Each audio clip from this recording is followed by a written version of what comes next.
अस्सलाम वालेकुम नाज़रीन, कैसे हैं आप? उम्मीद करता हूँ खैरियत से होंगे। चैनल सब्सक्राइब करते रहें ताकि जो वीडियो मैं बनाऊँ वो आप तक पहुँचे और उसके रिजल्ट्स जो हैं वो आपको समझ आएँ और सीखने में आसानी हो।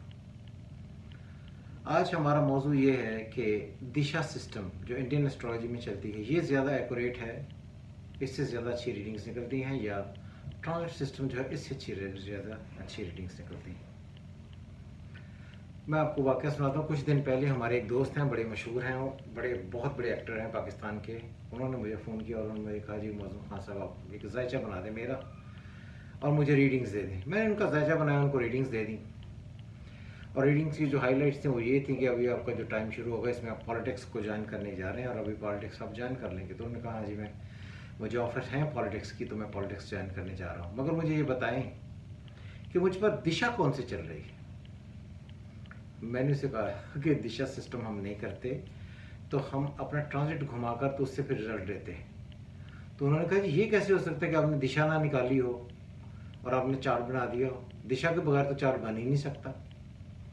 मैंने कहा, भाईजान नहीं, ऐसी बात नहीं है कि दिशा के बगैर सिस्टम नहीं बन सकता और रीडिंग्स नहीं दी जा सकती, लेकिन बन सकता है और अब लेकिन ये है कि हम दिशा वाला जो इंडियन सिस्टम है उसको फॉलो नहीं करते, क्योंकि वो हमें लगता है कि वो बहुत ज़्यादा एक्यूरेट नहीं है। कहते ये कैसे हो सकता है? तो मैंने आज सोचा कि आपसे ये मैं शेयर करूं और आपको ये समझाऊं कि दिशा सिस्टम जो है वो ज़्यादा एक्यूरेट है या ट्रांजिट सिस्टम।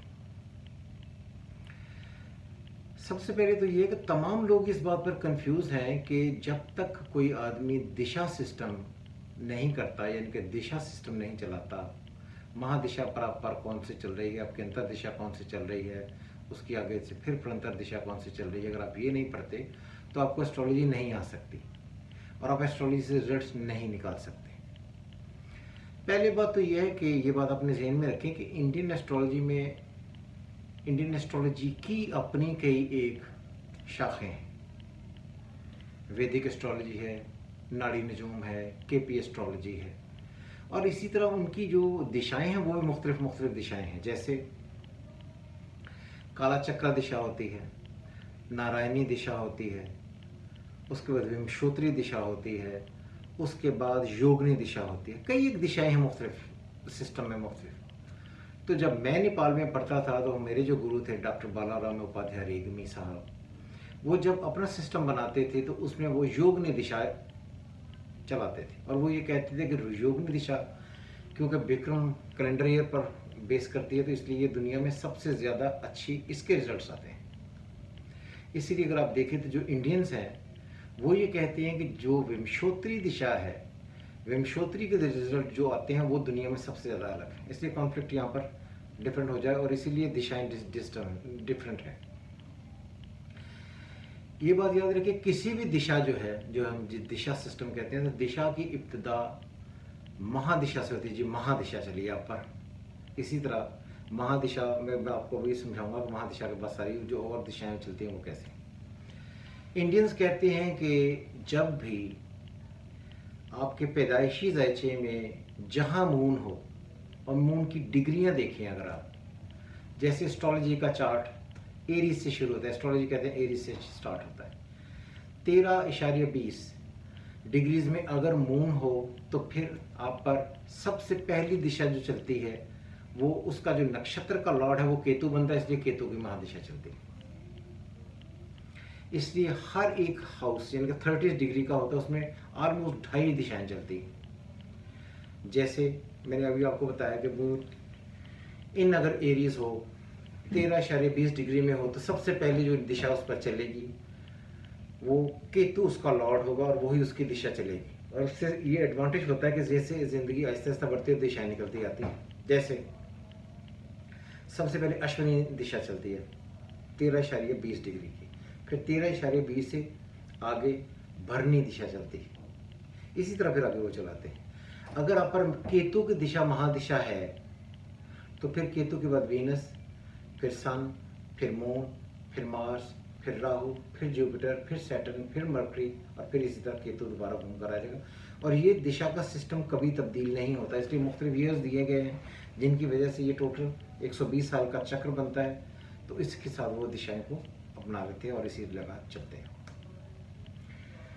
और नक्षत्र जो होता है, नक्षत्र is the part of the house. जैसा कि एक हाउस में 2 मेजर नक्षत्र होते हैं और एक आधा नक्षत्र होता है। नक्षत्र से मुराद आसान अल्फाज में ये ली जाती है कि जो चांद की मंजिलें हैं उनको पढ़ते हैं, और चांद की मंजिलें इंसान की साइकोलॉजिकल एटीट्यूड को पढ़ने के लिए इंडियंस इस्तेमाल करते हैं। एक आदमी का नफ्सियाती तौर पर, मजमूई तौर पर उसकी में जो उसकी नफ्सियात है वो कैसी है, उसकी टेम्परामेंट कैसे, उसकी नेचर कैसी, उसका रिजल्ट कैसे है।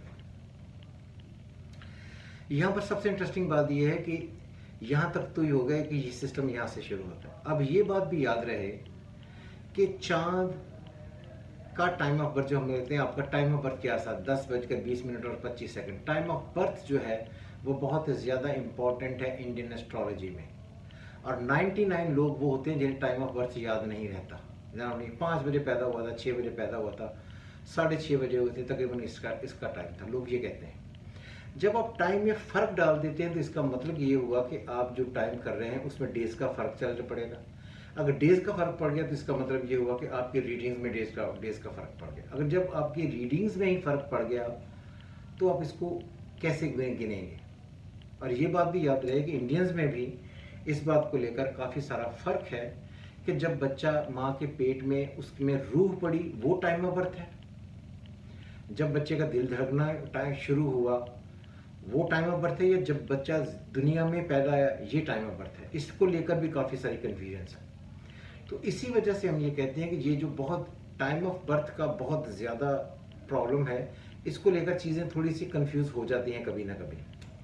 इसलिए मैंने पिछली वीडियो में भी कहा था कि कुछ एस्ट्रोलॉजर इस बात को लेकर बहुत सारा फ़ायदा उठाते हैं। जी आपका टाइम ऑफ बर्थ गलत था, आपने बताया 5-10 मिनट आगे होने से, इसलिए हमारी रीडिंग गलत हो गई। तो इसलिए मैं समझता हूँ कि जब आप टाइम ऑफ बर्थ पर चलते हैं तो आप में काफ़ी सारी चांसेस होंगे कि आप उसमें गलत रीडिंग दे सकते हैं। इसीलिए महादिशा, फिर उसके बाद जो महादिशा चलती है तो फिर उसके अंदर उसी की प्लैनेट की अंतर्दिशा चलती है, फिर उसी प्लैनेट की फिर प्रंतर्दिशा चलती है।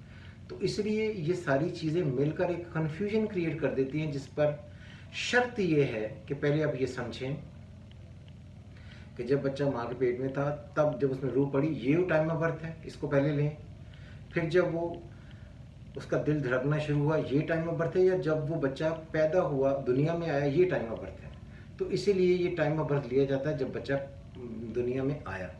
तो इसी वजह से इस पर जब कन्फ्यूजन है तो ये सारी चीज़ें लेकर एक अजीबोगरीब कन्फ्यूजन चल पड़ती है कि हम इसको एग्जैक्टली एक्यूरेट पिन पॉइंट कैसे कर सकते हैं। इसलिए मैं कहता हूँ कि दिशा सिस्टम चलाना और एक प्लैनेट के अंदर 20-20 साल, 17-17 साल की, 6-6 साल की जो दिशाएं चलती हैं उनमें काफ़ी सारी कन्फ्यूजन्स क्रिएट हो जाती है।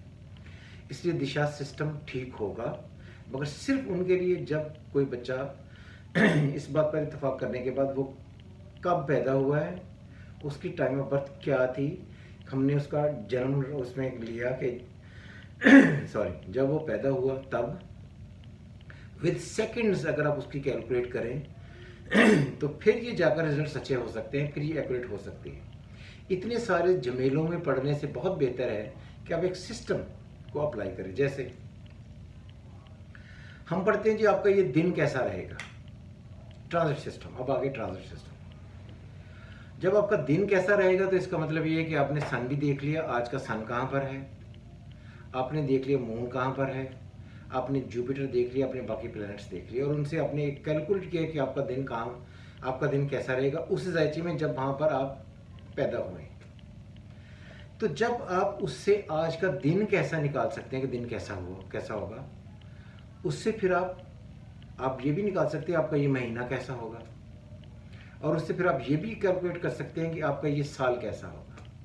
जैसे मैं कुछ मिसालें देता हूँ। जैसे कहते हैं जी ट्रांजिट को हिंदी में कहते हैं गोचर। जब ट्रांजिट सिस्टम में जुपिटर आकर सैटर्न को देखेगा तो ये रिजल्ट्स होंगे। क्लियर? जब सैटर्न को देखेगा तो इसका मतलब है कि जब जुपिटर फलां घर से किसी और घर में ट्रांसफर होकर पहली नजर उस पर बनाएगा तो ये एग्जैक्ट डेट है। जब उसे ट्राइन बनाएगा तो ये भी एग्जैक्ट डेट है। किस वक्त पर बनाएगा ये टाइम भी निकाला जा सकता है। तो इसका मतलब ये हुआ कि ये किसी भी चीज़ को रिजल्ट देने के लिए ये तरीका सबसे ज़्यादा आसान और अच्छा है। जैसे आपने बहुत सारा सुना होगा जी, आप पर इस वक्त 60 चल रही है। ये आपको 26 अप्रैल के बाद से 60 लगना शुरू हुई, 2.5 साल रहेगी और 2.5 साल की इस तारीख को ख़त्म होगी। अगर आप वो तारीख मेंशन कर रहे हैं तो इसका मतलब है कि आप अपनी कैलकुलेशन में बहुत एग्जैक्टली एक्यूरेट है। जैसे आपका 2.5 लग गया है, सैटर्न का 2.5 लग गया है, सैटर्न का अगर 2.5 लग गया तो इस खास टाइम पर जाकर ख़त्म होगा। तो इसका मतलब ये कि ट्रांजिट सिस्टम जो है ये मजमूई तौर पर ज़्यादा एक्यूरेट और ज़्यादा अच्छे रिजल्ट्स जनरेट करता है। जैसे फरवरी का महीना, मैंने अभी पीछे एक वीडियो बनाई है, इमरान खान के लिए अक्टूबर कैसा होगा और पाकिस्तान के लिए अक्टूबर कैसा होगा। अगर आप देखें तो अक्टूबर ऐसा महीना था जिसमें पाकिस्तान के लिए सीवियर पॉलिटिकल इस वक्त थ्रेट्स हैं और पाकिस्तान अपनी ज़िंदगी में वो बदनामी क्रिकेट में पहली दफ़ा ले गया श्रीलंका से जो उसने पहले कभी नहीं ली। तो इसीलिए ये मुल्क के लिए और इमरान खान के लिए जो पिछला अक्टूबर गुजरा है, जो वहाँ पर भी खड़े हैं, वो वर्स्ट कम वर्स्ट सिनेरियो क्रिएट कर गया। तो इसका मतलब ये था कि ये अगर कैलकुलेशन हो सकती है तो इसका मतलब ये कि हम ट्रांजिट से कर रहे हैं। तो ट्रांजिट सिस्टम हर एतबार से दिशा सिस्टम से कहीं ज़्यादा बेहतर है, उसको एग्जैक्टली अप्लाई किया जा सकता है। अगर आप उसको इसमें से 1 साल, 1 दिन, 1 महीना निकाल सकते हैं, क्या रेगुलर बेसिस पर आप लोगों की ज़िंदगियाँ नहीं निकाल सकते? निकाल सकते हैं। तो इसीलिए जब आप ट्रांजिट सिस्टम को रेगुलर बेसिस पर अप्लाई करते करते अपने आप को ज़्यादा स्ट्रॉन्ग कर लेंगे तो ये रिजल्ट्स निकल आएंगे। इसलिए आई थिंक, क्योंकि मेरा ये ज़ाती तजर्बा है कि मेरी नज़र में दिशा सिस्टम से ट्रांजिट सिस्टम बहुत ज़्यादा बेहतर है। इसलिए दिशा सिस्टम को पढ़ने वाले हो सकता है कि अपने एतबार से ठीक हों, मगर मेरी नज़र में उनके लिए बहुत ख़ास टाइम एक्यूरेट चाहिए जिसमें टाइम ऑफ बर्थ सेकंड्स तक बिल्कुल ठीक हो, तो फिर वो रीडिंग्स ठीक होंगी। और इसी ट्रांजिट पर अगर आप अप्लाई करते हैं तो ट्रांजिट सिस्टम उससे बहुत ज़्यादा आसान है, बहुत ज़्यादा उलझनों में पढ़ने की ज़रूरत नहीं है। इसलिए उसे अच्छे तरीके से अप्लाई करके अच्छे रिजल्ट्स लिए जा सकते हैं। तो मैं समझता हूँ कि आपको ये समझ आ गया होगा कि ट्रांजिट सिस्टम और दिशा सिस्टम में फ़र्क क्या है। ये आपका फैसला है कि आपने किस सिस्टम पर यकीन रखना है, और मैं ट्रांजिट सिस्टम पर यकीन रखता हूँ। इसी वजह से मैं ट्रांजिट सिस्टम को ज़्यादा अप्लाई करता हूँ और इसी के ज़्यादा अच्छे रिजल्ट्स हैं। उम्मीद करता हूँ आपको ये वीडियो पसंद आई होगी। आप अपने कमेंट्स ज़रूर भेजिएगा। आपका वीडियो देखने का बहुत बहुत शुक्रिया। खुदा हाफिज़। पाकिस्तान जिंदाबाद।